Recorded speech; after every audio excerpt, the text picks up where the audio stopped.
Panorama group, जो सोचता है वो करता है। लालू प्रसाद अपने राजनीतिक जो सूझबूझ है और रणनीतियां हैं उसके लिए जाने जाते हैं और अक्सर लालू प्रसाद ऐसी रणनीति बनाते हैं जिससे सामने वाला धाराशायी हो जाता है।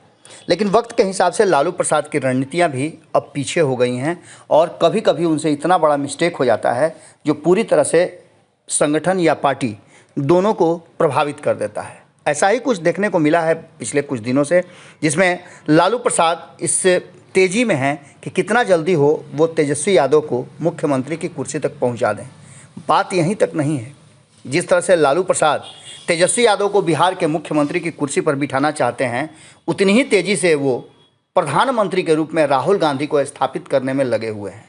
आपको याद होगा कि जब गठबंधन की तैयारी हो रही थी, गैर भाजपाई दलों को जुटाया जा रहा था, नीतीश कुमार इसकी अगुवाई कर रहे थे, तब के माहौल और पटना में जब बैठक हुई उसके बाद के माहौल में काफ़ी अंतर आया। लालू प्रसाद ने जिस तरह से राहुल गांधी के शादी की चर्चा कर दी, बाराती जाने की चर्चा कर दी, इसको पूरी तरह से, हालांकि उस समय तो नहीं कहा गया था, लेकिन हमने जैसे ही खबरों में बताया कि लालू प्रसाद के इस बयान के पीछे की कहानी क्या है, वो सीधे तौर पे जो कह रहे हैं उसके मायने राजनीतिक हैं और राजनीति में वो दूल्हा बनाने की बात कर रहे हैं। और इतना ही नहीं, ये भी कह दिया था उन्होंने कि उनकी माँ उनसे लगातार कह रही है कि वो दूल्हा बनना नहीं चाहते हैं, यानी पार्टी का कमान नहीं संभालना चाहते हैं और यही कारण है कि खड़गे को पार्टी का राष्ट्रीय अध्यक्ष बनाया गया। खैर, इन बातों से आगे बढ़ें। अपने बयानों से लालू प्रसाद अक्सर मामले को फंसा देते हैं, ऐसा कई बार हुआ है। नीतीश कुमार और तेजस्वी यादव के बीच में बेहतर सब कुछ चल रहा था, लेकिन लालू प्रसाद की एंट्री से संबंधों में कहीं ना कहीं खटास पैदा हो गई है। लालू प्रसाद और नीतीश कुमार को एक साथ बिठाने और सब कुछ ठीक करने का प्रयास तेजस्वी यादव जितनी बार कर रहे हैं, उतना ही उनके हाथ से सब कुछ छूटता जा रहा है। अब इसके बाद आप समझिए कि लालू प्रसाद ने एक बार फिर से इस तरह का बयान दे दिया है जिसको लेकर के भारतीय जनता पार्टी पूरी तरह से हमलावर हो गई है।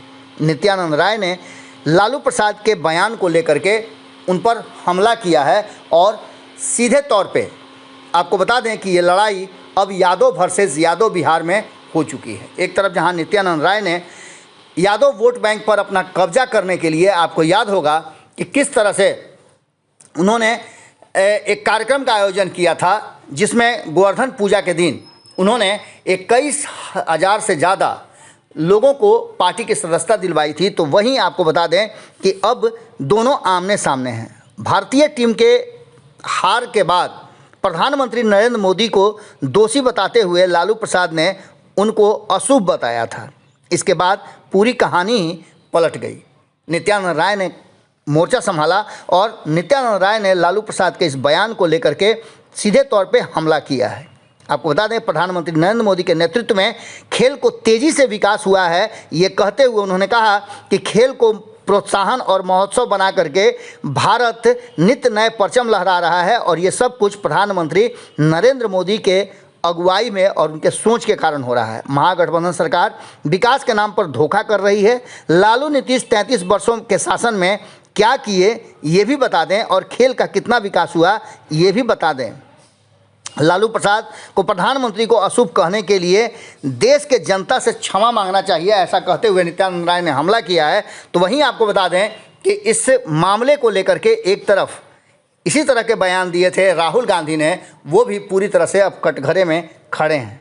एक तरफ जहां लालू प्रसाद ने तेजस्वी यादव को निशाना बनवा दिया है, तो वहीं राहुल गांधी भी इस बयानों को लेकर के बुरी तरह से फंसे हुए हैं। अब देखना दिलचस्प होगा कि इन बयानों के बाद आगे क्या कुछ देखने को मिलता है। लेकिन एक बात तो तय है कि लालू प्रसाद भले ही राजनीतिक रूप से मजबूत विचार वाले आदमी हो या मजबूत फैसले लेते हों, लेकिन कुछ फैसले ऐसे हैं जो कहीं ना कहीं कटघरे में खड़ा कर दे रहा है। जुड़े रहिए भारत लाइव के साथ। बहुत बहुत धन्यवाद। पनोरमा ग्रुप, जो सोचता है वो करता है। अगर ये वीडियो पसंद आई और वह बिहार के राजनीति और बिहारियत से सरोकार रखेनी तो सब्सक्राइब बटन दबा के चैनल के सब्सक्राइब कर ली। ओजे एगो घंटी बा, ओकरा बटन दबा देला से कुल सटीक और मारक खबर रुआ मुफ्त में मिल जाई।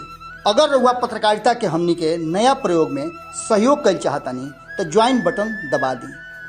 पेटीएम नंबर नोट कर ली 9386816700। धन्यवाद।